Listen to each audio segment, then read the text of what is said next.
Right here is my International 1994. It's a 3700 with a Bluebird body, and it has the 7.3 liters IDI, and it only have 111,000 miles on it. Hi, I'm Ruben, and I just wanted to show you what is my project that I'm doing right now. I just got this where I'm right now.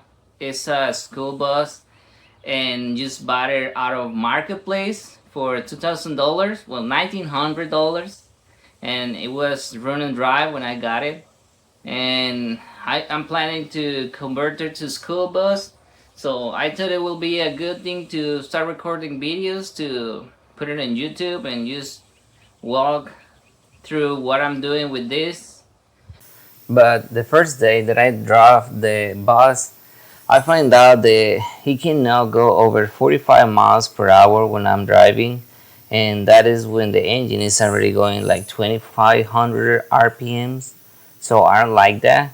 So first thing that I'm gonna do is to change the transmission, and I know it's a big deal, and if you take the bus to a shop, it can get really expensive really quick. But in this project, I'm gonna do everything myself. So I'm gonna swap the transmission for an used one that I'm gonna look for one in Facebook Marketplace or something to change it, because this transmission only has 4 gears. So I think is one of the problems. But before that, I'm gonna change the O-rings in the fuel return line, because it got some leaks in the injectors. When I turn the motor on, it's leaking in the top of the motor, so I don't like that. So I'm gonna show you how I did it. There's a lot of videos in the 7.3 IDI return lines, but I'm just gonna show you what I did here. The first thing that I had to do was remove the filter housing to have more access to the diesel line. After that, you gotta remove the fuel line that goes to each injector. You can remove that one by one, or you can remove all of them at the same time. And then once you got the lines removed, you can remove the old line with the old plastic cap. So what I'm doing here, I'm just copying the length of the plastic hose and the position of each cap, because you're gonna have cups that is just straight side to side, and you're gonna find some cups that have the like 90 degrees going to the other side. So just take the whole assembly and copy it with the new parts. It's easier to put it all together than put cup by cup and then try to put the hose when the plastic cups is in each injector. It's gonna have more problems like that. So the new caps are there, but if you can see, they are they have a little wiggle room. So I don't think that is right. I was reading on internet, and you're supposed to just push it down really hard and they kind of snap. But I already pushed these ones all the way, and they don't snap. They just kind of slide. Like I feel like I can feel the O-ring tight, but still move. So I don't like that. I don't think it's supposed to be like that. After a lot of researching on internet, I found out a lot of guys that have the same problem, and it's because of the tolerance of the O-rings that they put in the kits. Maybe it's like cheap O-rings, or like no brand O-rings or something like that. So I found out if you bought these O-rings that you see in the image, the V-tone, those are just the right parts to use here. So I bought it on eBay, and I'm gonna try that. Okay, so I just got the new gaskets from eBay. These are the ones that should be better. Is the Viton or Viton? I don't know how to say it, but these are supposed to be better. So I'm gonna install those to see if I have better luck with my leaking.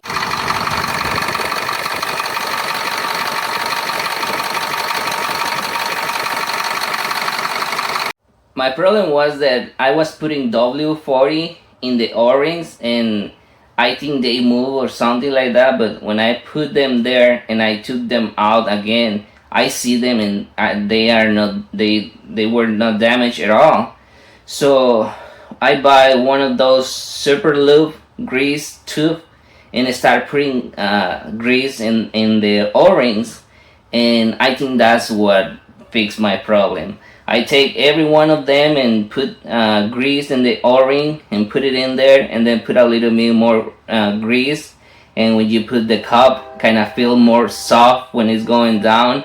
And after that, I have no more leaks in the line. So I think it was my problem. I was not putting enough lubrication. So the super lube grease was a game changing for me. So in the same week, I found this. It's a 2500 TPS Allison automatic transmission that is supposed to have up to 6 gears. And I got the transmission, the TCU, and harness for $600. And also I got the shifter. They told me the transmission worked, but I didn't have the way to test it, so I just took the risk. I don't have an engine block lifter yet, so it was hard to me to get it out of my truck. The people where I bought it from, they put it in my truck with a forklift, but I have to get it out of my truck by myself, and it's pretty heavy. So right here I'm just trying to drag it out of my truck to put it in a table, and it was kind of hard to get it out of my truck.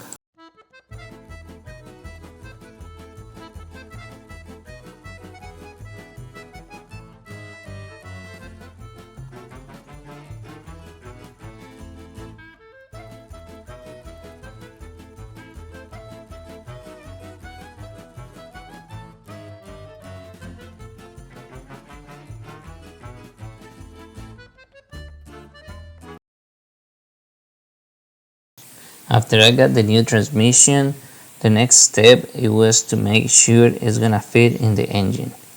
So I have to remove the old engine. Remove the old transmission, and for that I have to remove the shaft and then remove the transmission.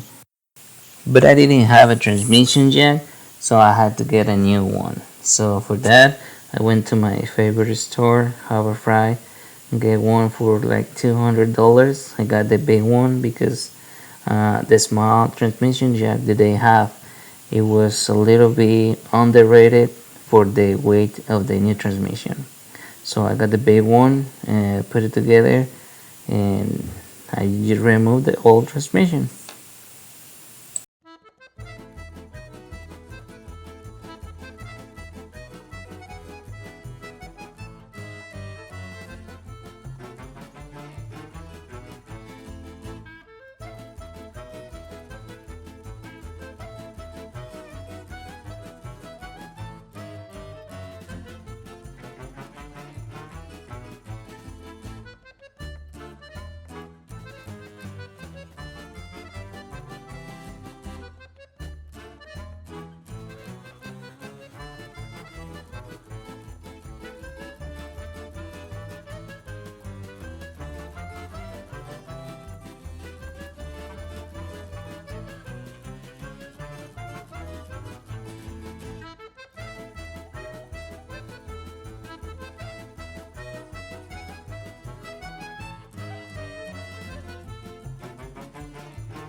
Well, the transmission is out. Now I have to figure out how I'm gonna take it out from under the bus. That's another dilemma. Okay, so what's the plan here? I'm planning to put this board, and then I'm gonna try to strap the transmission to here to raise it up to be able to move the jack, and then put the transmission on the ground, and then hopefully I can just jack up a little bit the bus so the transmission it was gonna be able to slide under the frame of the bus.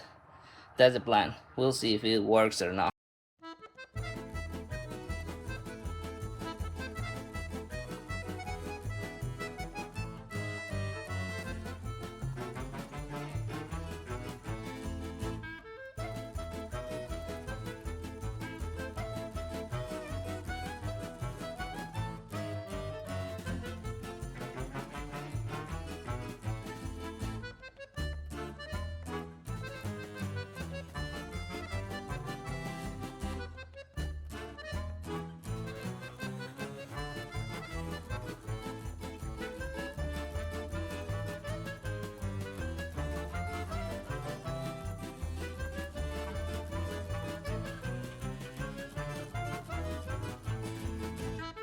So I finally got the transmission out of the back of the bus, and the way that I did it was putting a plywood in the ground, and I set the transmission there, and that made me so easy to drag the transmission out.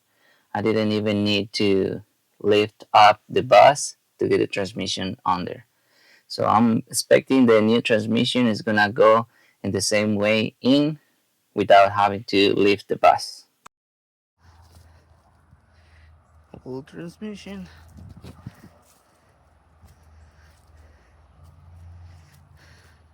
And I got the new transmission in there to see if everything is gonna fit, and by my good luck everything fit just perfect. The bell housing, bolts, even the distance between the flywheel to the torque converter is just, I think it's just perfect. I think this is gonna work just fine, at least mechanically. I'm happy how everything fit. I'm still not gonna leave it installed. I still have to bring it back again and remove all the parts from the old transmission, like the parking brake in the shaft, and I have to figure it out support for the transmission. So I have to work on that.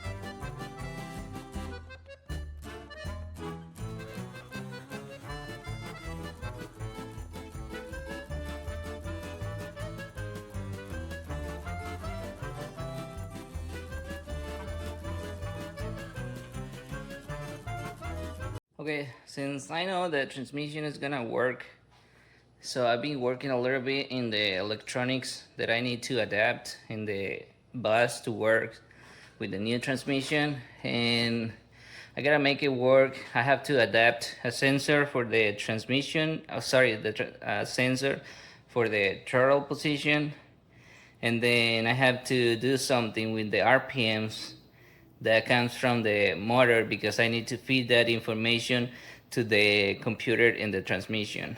But the computer in the transmission doesn't have a way to read that from analog signals that the engine has right now. So I'm gonna do a circuit board that actually I have right here. Let me show you. This is my circuit board that I did. Well, this is just a PCB. This is the circuit board with all the components that I did, and I have a mess here, and I'm just testing everything here. So what I'm doing here with this board is gonna receive the analog signal from the bus, and then it's gonna convert it and translate it to CAN communication. That is a type of communication that the computer transmission has. So this one, what I got right here is everything just to test this board, and I'm simulating the electronics that is gonna be in the bus. Right here I have a Arduino Nano that is programmed to generate a signal to simulate the RPMs, and that goes to the microcontroller here. And then right here I have a resistor potentiometer that you can change the value. So this is simulating like the throttle position sensor. So this goes to the same board, and the microcontrol got the signals converted to digital, and then it's gonna send it from here to the transmission. Right here, this one is just a board that is seeing what is reading what is seen from the microcontroller from the CAN, just to make sure that all the data is coming out good. And actually I'm planning to put this display in the dash somewhere in the bus, so I can see the temperature of the transmission. I can see the gear, what is in time, real time, and the temperature. I think I'm gonna end up this video here. I really don't have too much more stuff to show you, but hopefully I can upload another video soon, and just like I say, just walk you through about what I'm doing, and hopefully it can be just helpful for somebody. All right, I'll see you next one.